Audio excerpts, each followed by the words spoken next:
আসসালামু আলাইকুম রহমতুল্লাহ।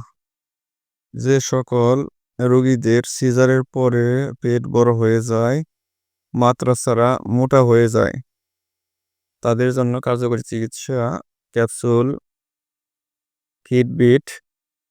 সকালে একটা, রাতে একটা, ভরা পেটে 6 মাস খাবে। ট্যাবলেটস ওমিডন 10 মিলিগ্রাম, সকালে একটা, দুপুরে একটা, রাতে একটা, খালি পেটে খাওয়ার আধা ঘন্টা আগে চলবে।